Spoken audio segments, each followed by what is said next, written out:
¿Cómo ha de seguir el relato para que concuerde con la realidad? Hemos visto que lo sucedido en la vida del Cristo, al producirse la tentación, fue lo mismo que sucede al sumergirse en los procesos que se experimentan en los misterios, al descender en los cuerpos físico y etéreo. También hemos visto que la fuerza que irradia de dichos cuerpos pudo actuar tal como se manifiesta en el Sermón del Monte, como asimismo en las curaciones. Además, la fuerza del Cristo, Jesús, obró de la misma manera, como en los misterios obraba la fuerza del iniciado, y esa misma fuerza pudo formar las facultades de los discípulos. Naturalmente, el Cristo debía formarlos de una manera singular. Para comprender el Evangelio de Mateo, a partir del punto en que, después del Sermón del Monte y las curaciones, siguen nuevos relatos, hemos de recordar algunos hechos ocultos que en el curso de los últimos años hemos llegado a conocer. Uno de los aspectos estriba en que el hombre que realmente busca el camino a los mundos superiores llegará a una especie de visión imaginativa, una visión que vive en imágenes. Los discípulos de Cristo Jesús no solo debieron adquirir la facultad de escuchar semejante manifestación majestuosa, como lo es el Sermón del Monte, debieron no solo participar de lo que Cristo Jesús realizó como curaciones, sino que la poderosa fuerza que en el Cristo mismo oraba debió comunicarse poco a poco a los amigos más cercanos y a los discípulos. Esto también lo describe el Evangelio. Primero se describe que después de la tentación de Cristo Jesús puede mostrar un nuevo matiz de las antiguas enseñanzas, como asimismo efectuar a través de un impulso nuevo las curaciones antiguas. Mas luego se describe que el Cristo influye de una nueva manera sobre sus discípulos y que su fuerza más sublime ejerce su influencia sobre ellos. Esto se describe de un modo que sus enseñanzas aparecen para el hombre poco sensible, de tal manera que se circunscriben al mero sentido de las palabras, pero sobre los discípulos preparados y predispuestos, estas enseñanzas ejercieron un efecto distinto, es decir, les proporcionaron las imaginaciones como eminente grado del conocimiento. Las enseñanzas del Cristo tuvieron pues este doble efecto. El hombre común, al escuchar sus palabras, les daba el sentido de una especie de enseñanza teórica. En los elegidos, de acuerdo con su karma, habían vivenciado su fuerza. En cambio, esas enseñanzas suscitaron en su alma las imaginaciones y conocimientos que, en cierto modo, representaban un grado más de desarrollo hacia los mundos superiores.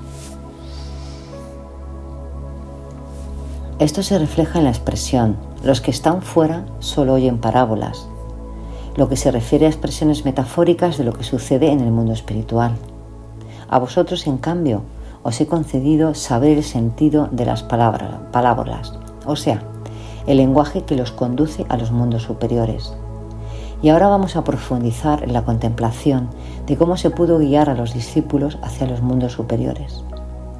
Ciertamente, para comprender lo que voy a decir, no basta con escucharlo, sino que ello requiere algo de buena voluntad, fortalecida por ciertos conocimientos de la ciencia espiritual. Así se comprenderá con la debida claridad lo que nos dicen los próximos relatos del Evangelio. Ya hemos dicho que la iniciación tenía dos aspectos. Uno, por medio del cual el hombre desciende en sus cuerpos físico y etéreo, lo que le hace conocer su propio interior con sus fuerzas creadoras, y por el otro, el hombre es conducido al mundo espiritual, se vuelca en el macrocosmos. Sabemos que en la realidad esto se produce cada vez que nos dormimos. El hombre retira de los cuerpos físico y etéreo su cuerpo astral y su yo, y los expande en el océano de las estrellas, del cual acoge nuevas fuerzas. De ahí se explica el nombre cuerpo astral, lo que se alcanza en la iniciación, en la que el cuerpo astral y el yo se hallan fuera de los cuerpos físico y etéreo, no es solamente la percepción consciente que abarca lo que existe sobre nuestra tierra, sino es una expansión en el cosmos para conocer el mundo de las estrellas, para recibir sus fuerzas. Esto que paso a paso el hombre adquiere por su expansión en el cosmos, estuvo presente después del bautismo en el Jordán en la entidad del Cristo, debido a su naturaleza peculiar. Pero no solo en el estado comparable al sueño, sino también en el estado de vigilia, encontrándose el Cristo en sus cuerpos físico y etéreo, y siendo entonces capaz de aunar su ser con las fuerzas del mundo estelar y de traer las fuerzas de este último al mundo físico. Este nos permite describir el obrar de Cristo también de la siguiente manera: por la atracción de sus particularmente preparados cuerpos físico y etéreo y de todo su ser. Hizo bajar las fuerzas del Sol, de la Luna, del mundo estelar de todo nuestro cosmos, de modo que, al obrar, actuaba por intermedio del Cristo, todo cuanto desde el cosmos, como vida y salud, comúnmente penetra en el hombre cuando, durante el sueño, se halla fuera de sus cuerpos físico y etéreo. El Cristo Jesús obraba en virtud de las fuerzas que por atracción de su cuerpo bajaban desde el cosmos y a través de él se derramaban en sus discípulos. Y por su sensibilidad, los discípulos fueron capaces de sentir realmente. El Cristo Jesús es una entidad por la cual nos llega la cual nutrición espiritual, las fuerzas del cosmos sobre nosotros se derraman. Pero los discípulos vivían en un estado de doble conciencia, porque aún no habían llegado al máximo de su desarrollo, sino que con la ayuda del Cristo estaban en el comienzo de un desarrollo superior. Su doble estado de conciencia puede compararse con la vigilia y el sueño del hombre. Durante el día, al encontrarse con el Cristo, su fuerza mágica ejercía su influencia sobre los discípulos. Pero esa fuerza también ejercía su efecto durante el sueño, cuando ellos se encontraban fuera de sus cuerpos físico y etéreo. Por lo común, el hombre se halla entonces inconscientemente expandido en el mundo de las estrellas. Los discípulos, en cambio, percibían así la fuerza del Cristo y sabían que esta fuerza los alimentaba desde los mundos estelares. Pero había otro aspecto más de ese doble estado de conciencia. En un discípulo de Jesús, lo mismo que en todo ser humano, hemos de tener en cuenta lo que el hombre es como tal y además lo que él lleva en sí mismo como germen, de su futuro desarrollo en el curso de sus posteriores encarnaciones.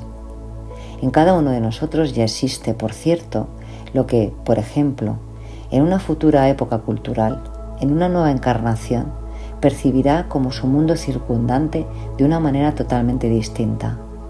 Y si este germen del futuro se convirtiera de repente en facultad clarividente, percibiríamos el futuro inmediato como una primera impresión clarividente. Lo que sucederá en el futuro inmediato pertenece a las primeras vivencias clarividentes, si éstas realmente son puras y genuinas. Así podemos decir, en su estado normal de vigilia, fluía en los discípulos la fuerza del Cristo. Cuando estaban dormidos, ellos a veces se tornaban clarividentes por el hecho de que habían experimentado el efecto de la fuerza del Cristo.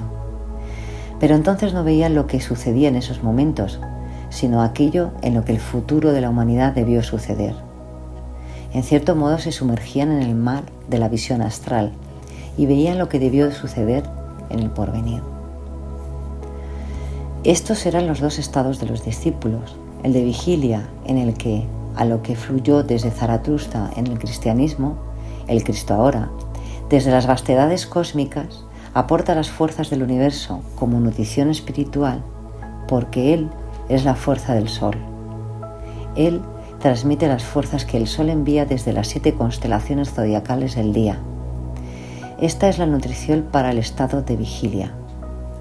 Para el estado nocturno, los discípulos podían decir que percibían lo que, por la fuerza del Cristo, el Sol de la noche, invisible, en su órbita a través de las otras 5 constelaciones zodiacales, les hacía penetrar en el alma el alimento celeste.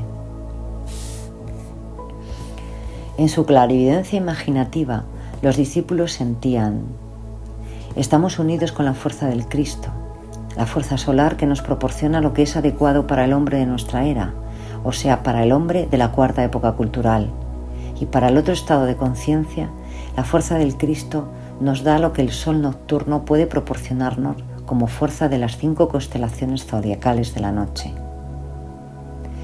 Esta última fuerza ya corresponde a la época que siguió a la de aquel tiempo, es decir, la quinta época cultural.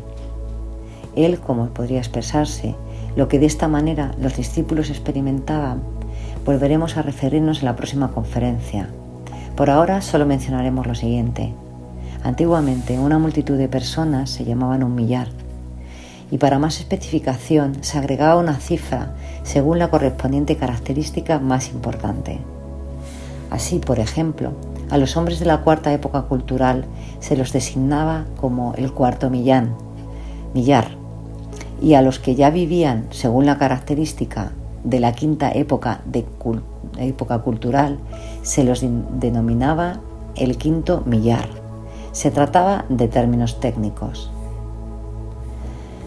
Por ello, los discípulos decían: durante las horas diurnas percibimos lo que la fuerza del Cristo nos transmite de las fuerzas del Sol, o sea, de las 7 constelaciones diurnas, y así recibimos la nutrición destinada a los hombres de la cuarta cultura, el cuarto millar.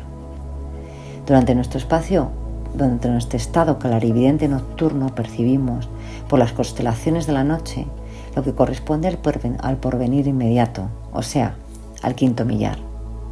Resulta pues que los hombres de la cuarta cultura, los 4000, reciben la nutrición desde el cielo, por los 7 panes celestes, las 7 constelaciones diurnas, y los hombres de la quinta cultura, los 5000, son alimentados por los 5 panes celestes, las 5 constelaciones de la noche. Al respecto, siempre se hace notar la constelación de Piscis como el punto divisorio o de contacto entre las constelaciones diurnas y nocturnas. De esto surge a un misterio que señala el importante acto de la relación mágica del Cristo con sus discípulos. Él les explica que no se refiere a la levadura madre de los fariseos, sino que desde las fuerzas solares del cosmos les da la nutrición celestial, a pesar de que no hay nada sino los 7 panes diurnos, las 7 constelaciones del día, y por otra parte, los 5 panes nocturnos, las 5 constelaciones de la noche. Entre estas y aquellas siempre están los peces, Piscis, como punto divisorio, e incluso se habla expresamente de 2 peces para más claridad. Considerando de esta manera lo profundo del Evangelio, no cabe duda de que se trata realmente del mensaje que se remonta a Zoroastro, quien primero señaló el espíritu solar y quien fue uno de los primeros misioneros para hacer comprender a los hombres predispuestos la fuerza solar mágica que se preparaba para descender a la tierra. Pero los exegetas, poco escrupulosos, al encontrar en el Evangelio la multiplicación de los panes, dando de comer una vez a 4000 hombres mediante 7 panes y la otra vez 5000 mediante 5 panes, suponen que simplemente se trata de una repetición del relato y dicen, por consiguiente, que se habría hecho una copia negligente del documento. No es de extrañar que fácilmente suceda tal cosa en los tiempos modernos, pero los evangelios no eran de esa forma de entendimiento, y si hay un relato que aparentemente figura 2 veces, existe, por cierto, un profundo motivo, como acabo de explicar. Esto también tiene que ver con el enunciado por el gran maestro esenio Jesús ben Pandira, un siglo antes de la aparición del Cristo Sol, lo que se debe tomar en consideración. Hemos de agregar algo más. Primero, el Cristo había irradiado de sí mismo hacia los discípulos la fuerza de la visión astral imaginativa. Esto se indica claramente. Podríamos decir, el que tiene hoy ojos para leer, lea, como antes, pero no todo se fijaba por escrito. Se decía, el que tiene oídos para oír, oiga. El que tiene ojos para leer, que lea los evangelios, y encontrará que se nos dice efectivamente que a los discípulos la fuerza de Cristo Sol aparecía en forma distinta de día que en la noche. Esto lo dice un importante pasaje del Evangelio. Mas a la cuarta vela de la noche, que significa entre las 3 y las 6 de la madrugada, los discípulos estaban durmiendo, vieron al Cristo andar sobre el mar y lo tomaron por un fantasma. Quiere decir que vieron la fuerza nocturna del sol, reflejada por el Cristo, e incluso se indica la hora, porque solo a determinada hora se les podía señalar que esa fuerza cósmica les puede llegar por mediación del Cristo.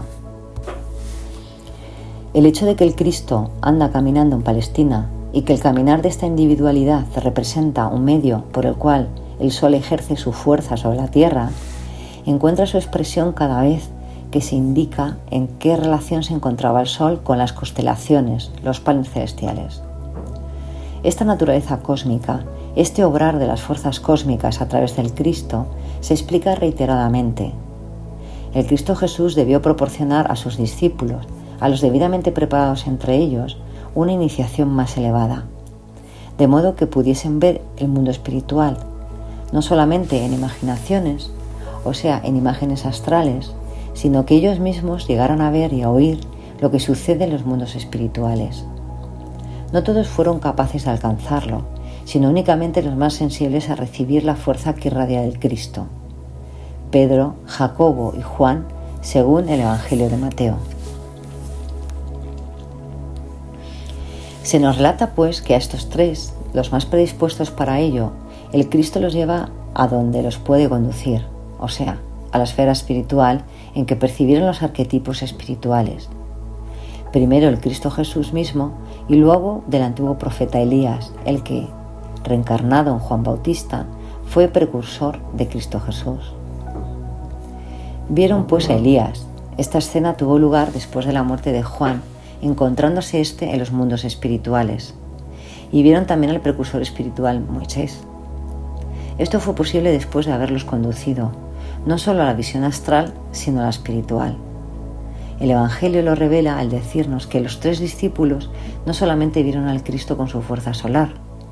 Expresamente se dice, y resplandeció su rostro como el sol, sino que se dice, además, que ellos se dieron cuenta de que los tres conversaban entre sí. Se trata de un ascenso al de Bachán, pues oyeron la conversación de los tres.